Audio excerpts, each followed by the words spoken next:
Pernahkah Anda punya pengalaman kehilangan diri sendiri? Atau mungkin saat ini sedang di fase tersebut? Kehilangan diri sendiri atau kehilangan jati diri merupakan pengalaman yang sangat dalam bagi seseorang. Halo, saya Jovita. Welcome to my channel yang membantu kita tentunya menuju ke perkembangan jiwa yang lebih baik dan perubahan diri yang lebih positif. Ketika seseorang kehilangan diri sendiri, tentunya sangat berat baginya untuk melewati hidupnya sehari-hari. Mengenang bagaimana perbedaan hidup sebelumnya dan setelah kehilangan jati diri. Ini tidak mudah, bukan tentang kehilangan jati diri saja, tapi bagaimana itu terjadi dalam hidup seseorang dan bagaimana prosesnya dalam menjalani bagi yang sedang mengalami hal tersebut atau mungkin sudah melewatinya. Seseorang yang mengalami hal tersebut disebabkan oleh beberapa hal, seperti tantangan hidup atau ujian hidup yang datang bertubi-tubi. Sakit tentunya, ada rasa sedih, rasa rindu akan dirinya yang mungkin sebelum masalah datang, dia begitu ceria, aktif, kreatif, inovatif, luar biasa, atau mungkin cantik juga tampan. Tapi semuanya hilang saat berhadapan dengan pilihan yang salah atau masalah yang bertubi-tubi.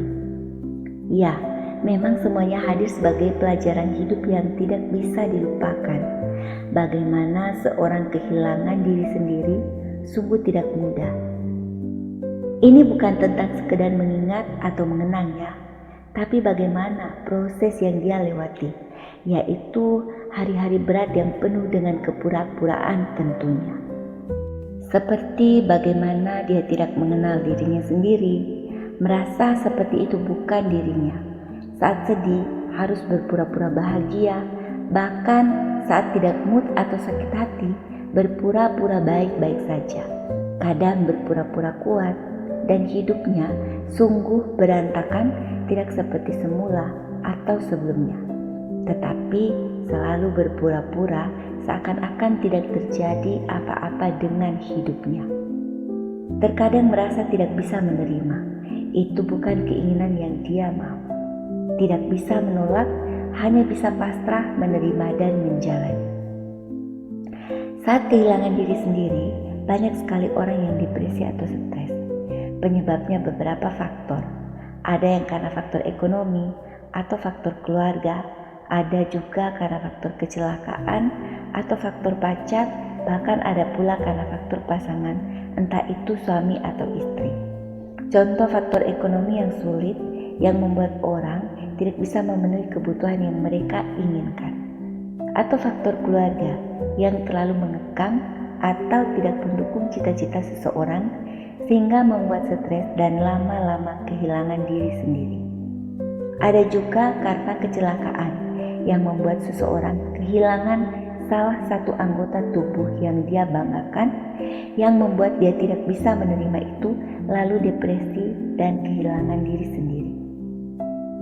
Atau mungkin juga ditinggal kekasih hati yang dia cintai, menyebabkan stres atau kurang menerima dan akhirnya kehilangan diri sendiri. Bisa juga faktor pasangan yang begitu egois, mengekang, pelit, dan jahat, di mana mungkin keadaan saat berpacaran benar-benar berbanding terbalik dengan saat menikah. Apa yang seseorang harapkan di luar dugaan yang memaksa untuk bisa menjalani semuanya seakan-akan semuanya baik-baik saja, yang menyebabkan seorang kehilangan diri sendiri. Banyak hal yang menyebabkan hal itu terjadi, dan saat seseorang menyadari bahwa dia kehilangan diri sendiri, tentunya sangat sedih dan merindukan dirinya yang dulu. Di sini saya akan berbagi beberapa tips yang kita semua bisa praktekkan agar bisa kembali bertemu dengan diri sendiri. Tapi sebelumnya jangan lupa like, komen yang positif, dan subscribe ya teman-teman, agar teman-teman sekalian dapat berlangganan dengan channel saya ini, sehingga tidak ketinggalan semua informasi-informasi penting yang dapat membantu perkembangan diri teman-teman semua ke arah yang lebih baik dan positif tentunya.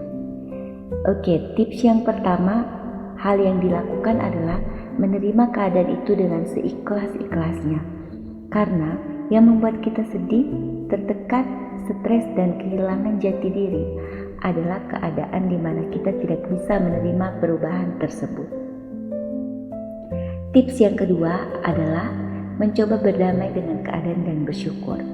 Dengan tips kedua ini, kita akan merasa berbeda dengan sebelumnya. Karena saat berdamai dengan situasi dan merasa bersyukur dengan hal itu, kita akan mengirim sinyal pada alam bawah sadar kita bahwa kita ikhlas dengan semuanya. Hal tersebut akan membuat kita secara otomatis terhindar dari stres atau tertekan. Tips yang ketiga yaitu merubah mindset kita. Jika kita sering berpikiran negatif, ubahlah dengan pikiran positif. Selalu berpikir positif, melakukan hal-hal yang positif. Contoh, mulai meninggalkan gosip dan lain-lain yang merupakan hal negatif. Tips keempat adalah merubah atau meningkatkan value diri kita. Nah, teman-teman sekalian, pada tips keempat ini, banyak sekali yang bisa kita lakukan untuk meningkatkan value diri kita. Ini bisa dengan banyak membaca, karena dengan banyak membaca, kita dapat menambah wawasan diri atau banyak belajar mencari informasi-informasi yang bagus atau penting untuk menambah wawasan diri dari YouTube atau dari televisi atau apapun yang akan menambah wawasan kita dari channel apa saja yang teman-teman sekalian temukan yang sangat baik untuk perkembangan diri kita. Bisa juga ikut kelas masak atau ikut kelas yoga, bermeditasi atau berolahraga. Juga bisa ikut kursus atau lanjut kuliah. Pokoknya hal-hal yang bisa menambah wawasan diri kita sehingga kita tidak fokus pada hal-hal yang membuat stres. Tips yang kelima yaitu membuat keputusan. Tips yang kelima ini tidak kalah pentingnya guys, karena dengan keputusan yang tepat dapat menentukan langkah berikutnya dalam kehidupan seseorang. Ingat, harus berani mengambil keputusan. Contoh, jika selama ini kita selalu berhadapan dengan orang toksik atau lingkungan toksik, mungkin kita bisa mengambil keputusan yang tepat dengan meninggalkan atau tidak berinteraksi lagi dengan hal atau orang toksik tersebut. Karena itu dapat membuat kita sembuh dan keputusan yang tepat dapat membawa kita kembali bertemu dengan diri kita sendiri. Oke guys, terima kasih telah menonton. Semoga video ini bermanfaat untuk kita semua. Salam sehat dan waras.